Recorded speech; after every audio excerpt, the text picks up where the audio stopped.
The number out of 29 that I was given was 9, and it was called Reading Our Rights. And I immediately said to Christine, I don't want anything to do with that. Rights are something that's sacred to you. And I don't really want to, kind of like give anything to anybody from the point of view of the state. And she said, lock it. So that's sort of what is happening here now. And I'm not going to try and explain any of this, deep symbolism and high art to anybody, because I'm sure you can all do that on your own.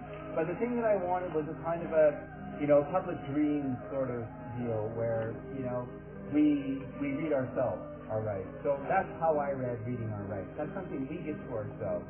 Our rights are what we give. So I'm hoping everybody here, you've kind of gotten yourself into the spectacle now, and that's perfect, Robin. Thank you. That's nice, low. And so I hope all of you will have something to say or do as part of this. I have my little bit that I wrote about reading our rights. Then I'll go away. So here it is. States are spaces in which we are given rights as gifts from a higher power, the Leviathan. Or we are read our rights by the avatars of Leviathan, the police. We have some police here tonight, by the way. I'm not going to say. I'm watching you! I'm watching behind you, Dave! There are no people with the letters RCMP upon their hats. And the thing is, you never know who they are, and sometimes it's surprising. So our rights are protected by any number of these figures. And their faces, they remain like those of the gods, cloud hidden. The problem with all of this is no one can give us our rights. No one can read us our rights. And no one can protect our rights by limiting our ability to live. We only ever read our rights to ourselves. We as individuals, we as communities, we as members of identity groups of all kinds. This will be familiar to many as a call to recognize the possibility of freedom or revolution, and perhaps it is. But for me, it's a call to recognize a certain sort of enslavement, to acknowledge that the dream of the dominant order is also our own dream, our own unconscious willing. Inasmuch as we've been able to will, unable to will anything else, to dream any other dream. And I guess for me, this phase, and I don't know why, but I've been fascinated by the Hippodrome. It's the first time I came here and saw the Hippodrome. It's the highest point in the land.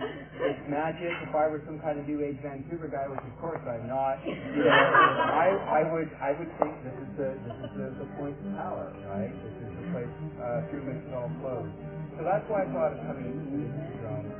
As we try to figure out what this place is to us. And I guess, Christine's notion is about writing a PhD thesis. For me, it's about the people I've met in the last year or so that I've been involved here.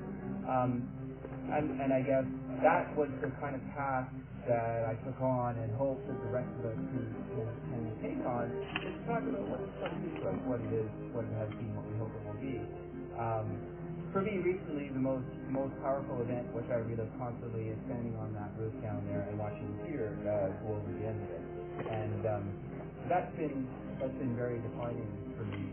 And I was thrilled tonight, I have to say. Peter, are you here? Did you make it up the hill? Probably not. No, it's too hard. It's not an accessible site, for which I apologize to Peter Wayne from getting up here, I'm sure, and maybe others.